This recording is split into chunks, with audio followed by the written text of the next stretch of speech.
vous avez voulu faire. Ce jour-là, c'est donc la joie pour le petit peuple d'Alger. Quand on entend le général de Gaulle, on se dit bon ben ça va, il nous garantit que les choses vont rester en l'état en tous les cas. J'ai cru à de Gaulle à ce moment-là, c'est certain, et je me disais que je vous ai compris, je ne pensais pas que c'était dans les sacrifiés qu'il nous comprenait. Et beaucoup par exemple ont fait des investissements. Moi, mon propre père d'ailleurs, de ça, il a fait la même chose.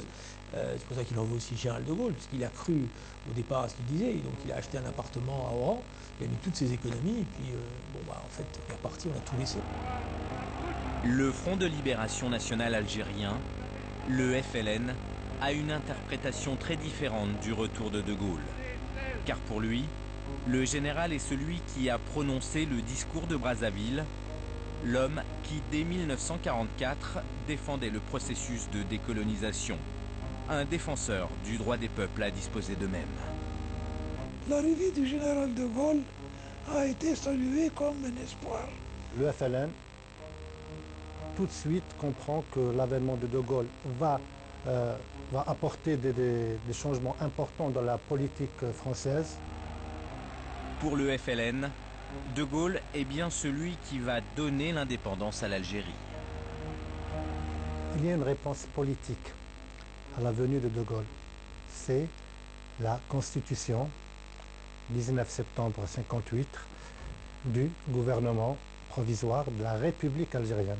Donc, on rentre dans une nouvelle étape, celle de la consolidation des institutions du FLN.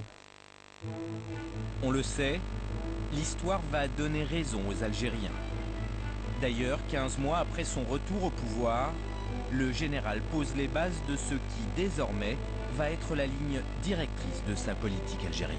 On peut maintenant discerner le moment où les femmes et les hommes qui habitent l'Algérie seront en mesure de décider de leur destin une fois pour toutes, librement, en connaissance de cause.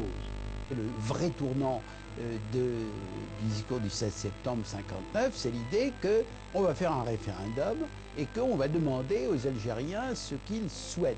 C'est quand même un coup d'éclat extraordinaire. Je considère comme nécessaire que ce recours à l'autodétermination soit proclamé aujourd'hui.